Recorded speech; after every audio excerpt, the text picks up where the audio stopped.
Morning friends. তো আজকে সকাল সকাল ভিডিওটা স্টার্ট করছি। আর এখন সকালে ভাত বসাবো, তার জন্য চাল ধুয়ে নিচ্ছি। তো দুবার তিনবার ভালো করে ধুয়েছি, তো তারপরেও আর একবার ভালো করে ধুয়ে নিলাম চালটা। তো ভাত বসিয়ে দেব। আর এখন বাজে সকাল 8:30। তো সকাল সকালেই ভাতটা বসিয়ে দিলাম আর কি। এখানে সয়াবিন রান্না করবো দেখে গরম জল করে নিলাম, আর গ্যাস আবার বন্ধ করবো, ওই জন্য ভাবলাম ওই গ্যাসেই ভাতটা বসিয়ে দিই। তো আগের দিন মা আর কি বাড়ির সামনে থেকে একটা কাকু যাচ্ছিলো সোয়াবিনের প্যাকেট নিয়ে, তো দুটো সোয়াবিন রেখেছিলো। এই ছোটো সোয়াবিনগুলো রেখেছিলো আর বড়ো সোয়াবিন রেখেছিলো।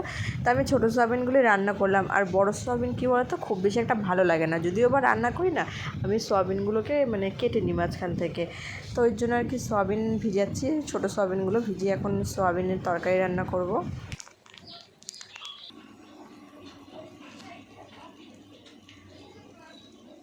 Everyone, good morning. তো কেমন আছো তোমরা সবাই? আশা করছি সবাই খুব ভালো আছে, সুস্থ আছে। আমিও খুব ভালো আছি, সুস্থ আছি। আর এখন বাজে সকাল 7:30। ওইসে নিয়ে গেছে স্কুলে। আর কটা দিন ধরে না বেশ মেঘলা মেঘলা ওয়েদার রয়েছে। তো আজকেও তো গতকাল থেকে গত পরশু দিন থেকে বৃষ্টি হয়ে যাচ্ছে। সারাক্ষণ যে বৃষ্টি হচ্ছে তা না, কিন্তু বৃষ্টি হচ্ছে। মেঘলা মেঘলা ওয়েদার রয়েছে, আজকেও তাই মেঘলা ওয়েদার রয়েছে। আর বৃহস্পতিবার অমাবস্যা লেগেছিল। তো আজকে হচ্ছে মঙ্গলবার, তো সোমবার দিনকে অমাবস্যা ছেড়ে দিয়েছে দুপুর 2টোর সময়। রাত 9টায় না কটা যেন বৃহস্পতিবার 9টার সময় মনে হয় লেগেছিলো। আর গতকাল সোমবার ছিল, গতকাল দুপুর 2টোর সময় অমাবস্যা ছেড়ে দিয়েছে। তো কী বলো তো, আজকে হচ্ছে বিপত্তারিণী পুজো। তো প্রতি বছর বিপত্তারিণী পুজো 2 দিন করে পড়ে, শনি মঙ্গলবার। তো যেহেতু অমাবস্যা ছিল, ওর জন্য আর কি শনিবার দিনকে কেউ করবে না, পুজো তো হবে না, তার জন্য আজকে মঙ্গলবার, আজকে প্রচুর ভিড় হবে মন্দিরে। তো আর কালকে হচ্ছে উল্টো রথ। তো 8 দিন 9 দিনের দিন হয় উল্টো রথ। তো মঙ্গলবার গত মঙ্গলবার বড় পিসির বাড়ি ছিলাম এই সময় আর কি, এই দিনকে। তো বৃহস্পতিবার ছিল, মঙ্গলবার ছিল হচ্ছে সোজা রথ। আর আজকে মঙ্গলবার, বুধবার হচ্ছে, কালকে বুধবার, কালকে উল্টো রথ। সবাই তাই বলছে যে কালকে উল্টো রথ। আর আজকে ভাবছিলাম কি যে আজকে তো মঙ্গলবার, এমনিতে নিরামিষ করি, তো ভেবেছিলাম আজকে নিরামিষ করব। তো সব কিছু গ্যাস ট্যাস মুছে টুছে পরিষ্কার করেছিলাম। ভেবেছিলাম বাজরাঙ্গলি ঠাকুরের পুজো যেহেতু করি প্রত্যেক মঙ্গলবার করে, তো ভাবছিলাম এই মঙ্গলবারও করবো, কিন্তু হলো না সেটা। যাই হোক, আমাদের ফ্রিজটা না খারাপ হয়, কিন্তু সোয়াবিন ভিজিয়েছি আমি, ঠিক আছে। সোয়াবিন ভেবেছিলাম করবো, তো সোয়াবিনটা ভিজিয়েছি। আর শুনতে বৈশালীকে দিতে গেছিলো স্কুলে, আনতেও যাবে। যাই হোক, আর আমাদের এই ফ্রিজটা না খারাপ হয়ে গেছে, ঠিক আছে। ফ্রিজটা খারাপ হয়ে গেছে কারণ আমরা যখন গেছিলাম, বিড়া গেলাম যখন, ঠিক আছে, তখন হচ্ছে তখন শাশুড়ি মা আর কি ফ্রিজের দেখাচ্ছি, এই চারিপাশটা না বরফ জমে গেছিলো, ঠিক আছে। পুরো বরফে পুরো এই জায়গাগুলো পুরো বরফ টরফ হয়ে গেছিলো, অতিরিক্ত বরফ হয়ে গেছিলো। তো মা চামচ দিয়ে আর কি খোঁচানোর পর বরফগুলোকে তুলেছে আর কি। এবার ফ্রিজে ফ্রিজ বন্ধ করে রাখলেই হয়, ফ্রিজে আর কি ফ্রিজে বরফ জমে গেলে ফ্রিজ 2 ঘন্টা বন্ধ করে রাখলে এমনি জল পড়ে যায়, বরফ গলে যায়। আর খোঁচাতে নেই ফ্রিজে, চামচ বা হাতা খুন্তি যাই হোক কিছু দিয়ে খোঁচাতে নেই। তো মা বুঝতে পারিনি, খুঁচিয়েছে। আর এই সাইডটা এখানটাতে ভেঙে গেছে, ঠিক আছে। ভেঙে যাওয়ার পরে গ্যাস বেরাচ্ছে। আর ফ্রিজটা এমনি সব ঠিক আছে, ফ্রিজে ঠান্ডা হচ্ছে না ফ্রিজটা আর কি। আর গতকাল আমাদের পাশে একটা ছেলে থাকে, একটা ভাই আর কি, ও এসে এরকম আঠা লাগিয়ে দিয়ে গেছে। দেখো এখানে এই জায়গাটা যেহেতু হয়ে গেছে, শুকিয়ে গেছে আঠাটা, এই জায়গাটা আর এখানটাতে আঠা লাগিয়ে দিয়ে গেছে। বলেছে এটা পুরোটাও চেঞ্জ করা যায়, আর আঠা লাগিয়ে দেবো। আর শুকতে পরে তো আঠা লাগিয়ে দিয়ে চেঞ্জ করতে হবে না, যদি না আঠাতে যদি কাজ না হয় তখন চেঞ্জ করে দিস। তো ফ্রিজটা এসে এরকম আঠাটা লাগিয়ে দিয়ে গেছে। আর ফ্রিজটা এরকম বলেছে খোলা রাখবে, ফ্রিজ বন্ধ করবে না, ওই জন্য কি ফ্রিজটা খোলা রেখে দিয়েছি। আর আজকে বরবটিগুলো রান্না করব। বরবটিগুলো না করলে হবে না, বরবটিগুলো দেখো পেকেও গেছে। বরবটি ভাজা করবো আজকে, আর সয়াবিন আলুর তরকারি। আর ফ্রিজটা আটকাচ্ছে না, ও আসলে বলবো কি যে আটকাচ্ছে না কেন ফ্রিজটা, দেখো ফ্রিজটা আটকাচ্ছে, খুলে যাচ্ছে, দেখো খুলে যাচ্ছে, ফ্রিজটা আটকাচ্ছে। তো এই যে বরবটি ভাজা করবো। ছিল মাছগুলো প্রায় সাদা হয়ে গিয়ে গন্ধ হালকা হালকা বেরাচ্ছিল, সবে পচা পচবে একটা ভাব।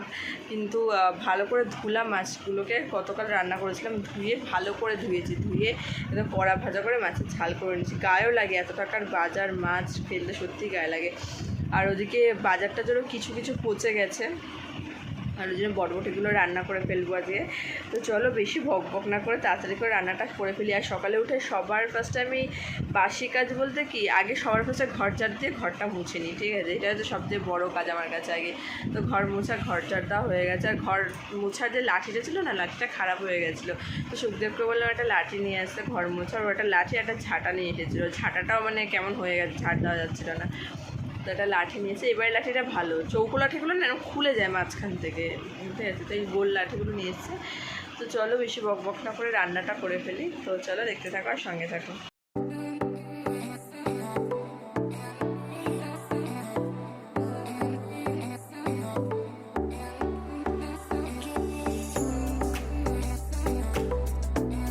এখানে সব তরকারি কেটে নিয়েছি। এখানে বটবটি আলু কেটে নিয়েছি, ভাজবো এটাকে। আর কাঁকরোলগুলো দেখলাম মানে পেকে পেকে যাচ্ছে, জন্য কাঁকরোল কটা ভেজে দেবো গোল গোল করে, শুকদেব পছন্দ করে খেতে। আর এখানে সয়াবিনের জন্য আলু কেটে রেখেছি, এই যে আলু। আর এখানে রয়েছে মশলা, পেঁয়াজ, আদা, রসুন সব রয়েছে। আর এই যেখানে সয়াবিনটা রয়েছে। কড়াইও গরম হয়ে গেছে, এবার কাঁকরোলটা দিয়ে দেবো। তো এবার কাঁকরোলগুলো দিয়ে দেবো, ভেজে ফেলবো সবার প্রথমে।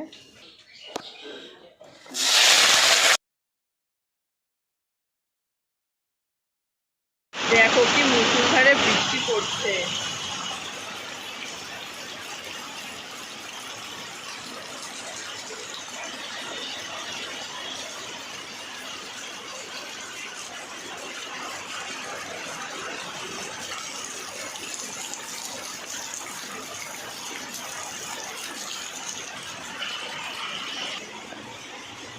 আর এদিকে হচ্ছে বটবটি আলু ভাজা, এরপরে সয়াবিনের তরকারিটা করলেই হয়ে যাবে। বললাম যে এরকম কিছুক্ষণ আগে বললাম না যেরকম মেঘলা মেঘলা হয়ে, আর হঠাৎ করে মুষলধারে কি পরিমাণে বৃষ্টি নেমেছে দেখো বাইরে থেকে, প্রচণ্ড জোরে। আর আমাদের তো ওইখানে মানে লাগানো, শেড লাগানো ওই ঘরের মানে শ্বশুরের ঘরটাতে, তো ওখান থেকে আরও বেশি জোরে শোনা যাচ্ছে আওয়াজটা, ঝমঝম ঝমঝম করে বৃষ্টি পড়ছে। চারিদিকে রান্নাটা বসিয়ে হয়ে গেছে প্রায়, শুধু সোয়াবিনের তরকারিটা করলে রান্নাটা হয়ে যাবে। তো শুকদেব এসেছিলো একটু আগে, ওইখানে আনতে যাবে বলছিল। তো ওকে একটা রেনকোট দিয়ে দিলাম, যে বৃষ্টি বাদলের দিন রেনকোট নিয়ে যাওয়া ভালো। তো চলো তাহলে তোমার সাথে আবার পরে কথা হচ্ছে।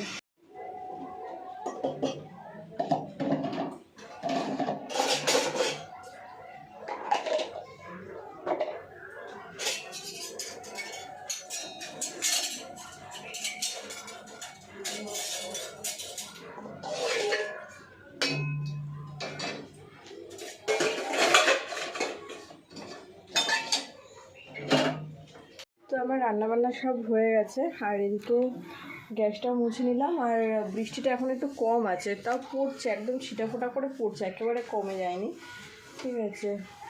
একটু পরিষ্কার হয়েছে, তাও মেঘ আছে আকাশে হালকা, পুরো পরিষ্কার হয়নি। আর বৃষ্টিটা সামান্য ছিটেফাটা করে পড়েই যাচ্ছে। কী রান্না করছি সেটা তোমাদেরকে একবার দেখিয়ে দিই চলো। দেখো এখন আর বৃষ্টি পড়ছে না, কিন্তু তাও ছিটেফোটা করে পড়ছে, যাই হোক। তো এখানে হচ্ছে সয়াবিনের তরকারি, আর সয়াবিনের তরকারির মধ্যে না ক্যাপসিকাম ছিল, ক্যাপসিকাম দিয়েছি, কারণ ক্যাপসিকাম ছিল আর নষ্ট হয়ে যাবে না, তার জন্য দিয়ে দিয়েছি। একটু পচেও যাচ্ছিলো সাইড দিয়ে। এখানে হচ্ছে কাঁকরোল ভাজা, আর এখানে হচ্ছে বটবটি আলু ভাজা, আর এটা কালকে কচুর শাক ছিল, ওটাকে গরম করেছি। তো চলো ওইখানে আসুক, তো তারপরে আবার তোমাদের সাথে কথা হচ্ছে। তো এখন বাজে দুপুর 1টা, আর ওইখানে এখন লিখছে। এই ফ্রিজের এই ঢাকনাটার জন্য কয়েটার জন্য খুব অসুবিধা হচ্ছে, এটা না আটকালে পরে শুধু খুলে যাচ্ছে, দেখো বারবার শুধু খুলে যাচ্ছে। আর ওইখানে স্কুল থেকে আসার পরে ভিডিওটা আর কন্টিনিউ করতে পারিনি, কারণ ঘরে একটু কাজ করছিলাম। আর ওইখানে এখন লিখছে, হোমওয়ার্ক দিয়েছে ওর আন্টি, বাড়ির আন্টি, ওগুলো করছে। আর মা ওরা বলছিল দীঘা যাওয়ার কথা, আর কটা দিন যাক, তো তারপরে দীঘা যাবে বলছিল। তো জানি না এখন কবে যাবে। তো ওই শনির হচ্ছে যদি পরীক্ষা পড়ে তাহলে তো আর যাওয়া হবে না, কারণ ওই শনি খুব শীঘ্রই ওই শনি পরীক্ষা, আর কি পরীক্ষা পড়ে যাচ্ছে। তো চলো ওই শনি ওখান থেকে একবার ঘুরে আসি। লিখছিস?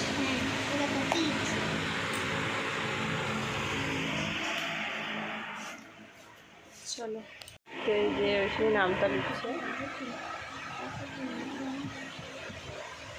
টাকা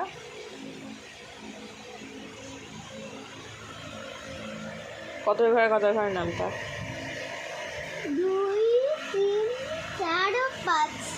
আচ্ছা লেখ। আমি স্নান করে আসি, তো তারপরে আবার তোমাদের সাথে কথা হচ্ছে। স্নান করে চলে এসেছি, আর এখানে ঐশানি দেখো সেই বড় পিসির বাড়ি থেকে আসলাম যেদিনকে, ওই আমি লস্যি খেলাম আর ঐশানি ওই যে রসনা মানে রু অবজার জল খেয়েছিল, সেইটাকে এখনও রেখে দিয়েছি, এটাই করে করে জল খাচ্ছে। আর এখানে হচ্ছে রেনকোটটা আর কি, তো এখানে রেনকোট, দুটো রেনকোট আছে, তো একটা সূর্যে পড়ে যায়, একটা ওই জন্যই পড়ে যায় যখন বৃষ্টি হয়, তো এটাকে বাইরে মেলে দিয়েছিলাম আর কি, হাওয়ায় হাওয়ায় শুকিয়ে গেছে। এখন তো আর মানে বৃষ্টি হচ্ছে না, রোদ নেই ঠিকই, কিন্তু হাওয়া দিচ্ছে দেখে হাওয়াতে শুকিয়ে গেছে। আর এখানে হচ্ছে আমার ওই চুড়িদারটা, কালো চুড়িদারটা, আর হচ্ছে এই জিন্সের প্যান্টটা, তো সেই যে বিড়া থেকে এসেছিলাম যেদিনকে, সেদিনকে ধুয়ে দিয়েছিলাম, তো 2 দিন বসে এই জিন্সের প্যান্টটার চুড়িদারটা শুকিয়েছে। হ্যাঁ, আর এখানে না এই যে কলাগুলো দেখো পুরো কালো হয়ে গেছে একদম, কিন্তু কলাগুলো কিন্তু ভেতরে ভালো আছে, ভেতরে কিন্তু পচেনি। ওই শুনে আজকেও একটা খেয়েছে। তো ওই কী হচ্ছে বলে তো ফ্রিজে রেখেছিলাম, তো ফ্রিজে কলা রাখতে নেই আমি জানি, কারণ আমাদের বাড়িতে এত ইঁদুরের উৎপাত না, তার জন্য ফ্রিজে আমার রাখতে হয় কলায়। তো যেদিনকে বিড়া গেলাম সেদিনকে ফ্রিজের ভিতরে কলাগুলো ঢুকিয়ে রেখে গেছিলাম, মাকে বলেছিলাম খেতে, খাইনি। আর তারপর যে বিড়ার দিনকে আসলাম রবিবার, তখন দেখলাম ফ্রিজ খারাপ হয়ে গেছে, আর কালো হয়ে যায় ফ্রিজের মধ্যে কলা রাখলে না, কালো হয়ে যায়। ভেতরটা এমনি ভালো আছে, শুধু ওপরের এগুলোই কালো হয়ে গেছে। তো একটু পরে শুনতে আসবে, খেতে আসবে। এখন বাজে দুপুর কটা, এখন বাজে 1:45, তো একটু পরে সুখদেব খেতে চলে আসবে আসতে নিয়ে, তো তারপরে আর কি করবো, চুলটা আসতে নিয়ে তারপর ঐশানীকে খেতে দিয়ে দেবো, তারপর আমি খেয়ে নেবো। তো চলো গাইস, দেখতে থাকো, সঙ্গে থাকো। আর কদিন ধরে না কী হয়েছে বুঝতে পারছি না, চোখটা সমানে চুলকে হয়, ডান চোখটা, নাহলে বা চোখটা চুলকে না পুরো লাল হয়ে যাচ্ছে। আর ঐশানী বলছে মা চ্যানেল পাল্টে দাও, তো ওর জন্য ওকে চ্যানেল পাল্টে দিয়েছি। সোনিয়া চ্যানেলটা খুব দেখে, ওই জন্য সোনিয়া চ্যানেলটা দিয়ে দিলাম।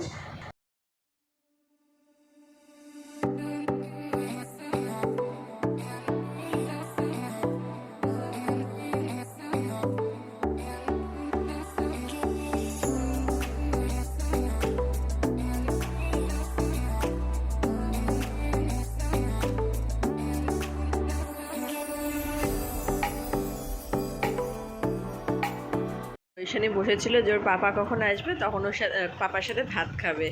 তো ওর পাপা তো চলে এসেছে কাজ থেকে, তো চল এখন ভাত খাবি, চ। পাইপটা মুখে দিচ্ছিস কেন, আবার একটা দাঁত নড়ছে, কই দেখি কোন দাঁতটা। ই মা, হ্যাঁ তাই তো, ওই দাঁতটা নড়ছে, দাঁতগুলো কিরকম ফাঁকা ফাঁকা করে উঠছে, বড় বড় উঠছে।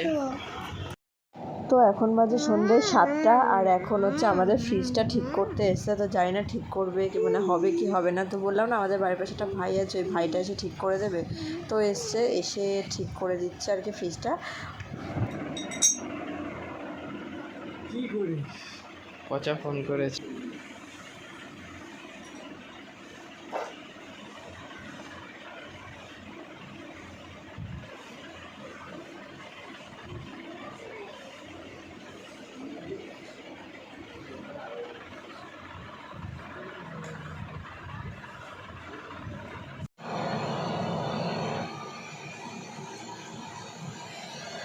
রাতে খাওয়া দাওয়া হয়ে গেছে, আর ফ্রিজটা না ঠিক হবে না, ঠিক আছে। তো ফ্রিজটা ঠিক হবে না বলতে কি, এখন 2-3 হাজার টাকা লাগবে। ফ্রিজের যে এটা আছে না, মানে ডিপ ফ্রিজের যে ভেতরের এটা আছে, ওটা খুলতে পারছি না, দেখো এখানটাতে ট্রাঙ্কটা রয়েছে তাই। তো ডিপ ফ্রিজের যে ভেতরের এটা আছে, তো ওইটাকে না এখন ঠিক করতে 2-3 হাজার টাকা লাগবে। তো বলছে ওটা ঠিক করার থেকে একটা নতুন কিনে নেওয়া ভালো। তো ফ্রিজটা তো সেরকম কিছুই না, জাস্ট ওইটার জন্য ওরকম প্রবলেম হচ্ছে। বললো যে আপাতত এটা ঠিক করে যায়, তারপর নতুন ফ্রিজ পরে দেখা যাবে, ঠিক আছে। তো চলো তাহলে আজকের মতন ভিডিওটা এখানেই শেষ করছি। তো দেখা হচ্ছে খুব তাড়াতাড়ি নতুন আবার একটা ভিডিও নিয়ে। যদি ভিডিওটা ভালো লাগে অবশ্যই লাইক, কমেন্ট, শেয়ারটা সাবস্ক্রাইব করে দিও। আর নিচের ডেসক্রিপশানে আমার ইনস্টাগ্রামের লিঙ্ক আছে, প্লিজ তোমরা ওখানে গিয়ে একটা ফলো করে দিও। তো আজকের মতো এখানে তোমাদের সঙ্গে টাটা, বাই বাই।